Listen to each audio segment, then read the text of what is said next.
Hey, it's John, and welcome to Describing Your Ideal Target Market. In this video, we're going to get very clear on who your ideal target market is, and more importantly, who they are not. We're going to look at and answer three specific questions that you will work through in the exercise I provided along with this video. Now, these questions will aid you in narrowing down your market so it does not include everyone. One of the most important secrets of building a successful business is to get clear on exactly who is and who is not part of your ideal target market. For many entrepreneurs, this is a difficult process as it's often difficult to narrow your focus on a smaller group of potential clients. Now, the natural inclination is to try and include everyone in your target market, but this is always a dangerous and unprofitable approach. Now, in this video, the goal is to get clear as possible about who it is that makes up your target market. Ultimately, the ideal outcome is to create your ideal client profile, which is essentially a character sketch of your ideal prospect.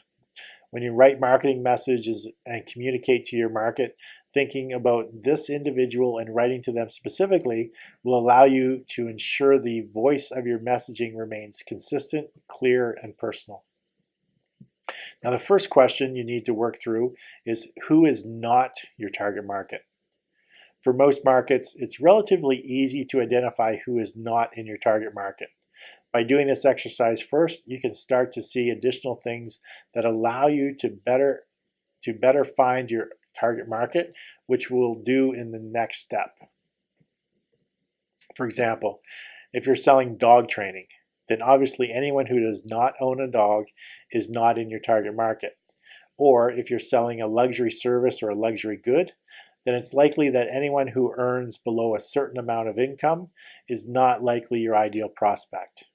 So make a list of any prospects that you can identify as not being in your target market. Now, the second question you'll need to work through is how do you describe your ideal prospect? Now, imagine that you're describing your ideal prospect to your assistant or coworker so they can walk into the next room, which is filled with people, and identify those who are your ideal prospects. To the greatest extent possible, describe your ideal prospect as precisely and in as much detail as possible. Now, some examples of things, of details and observations you may include could be, what is their age range? What's their gender? Where do they work? Where do they live? What matters most to them? Are they married or single? Do they have kids? If so, how old are they? What are their interests or hobbies or pastimes? What type of car do they drive? What associations or groups do they belong to? What are they most proud of in their life? Do they have any pets? What makes them laugh? What makes them upset? So those are examples of some of the things that you could ask or detail to help describe your ideal prospect. And finally, the third question you need to work through with respect to your ideal target audience is what values appeal to your ideal prospect the most. Now, depending on your market and the type of product or service you offer, there will be certain values and beliefs that will appeal and resonate with your ideal prospect. The goal here is to think about what your ideal prospect values most and what characteristics, values, and beliefs will attract their interest.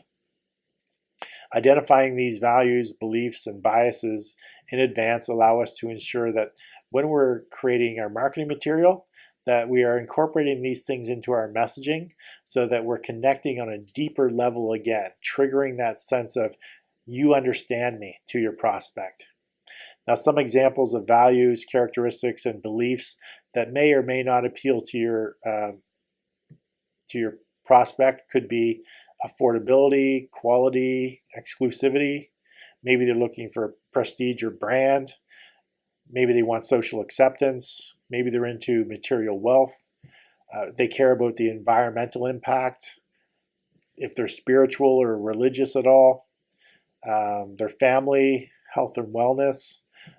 Do they want fame or recognition?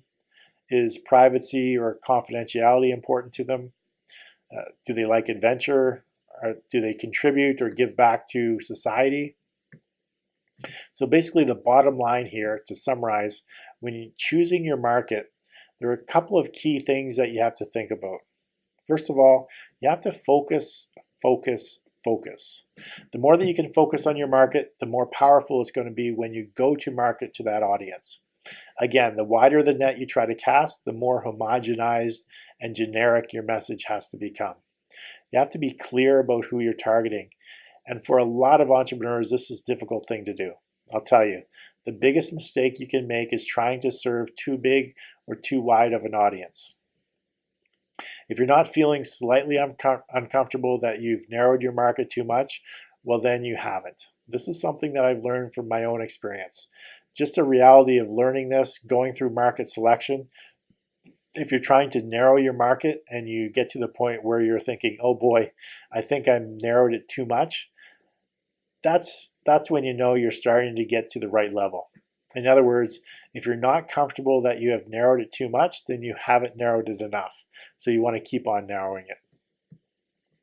That's the bottom line. Getting clear on the market is the single most important thing that you need to do right now.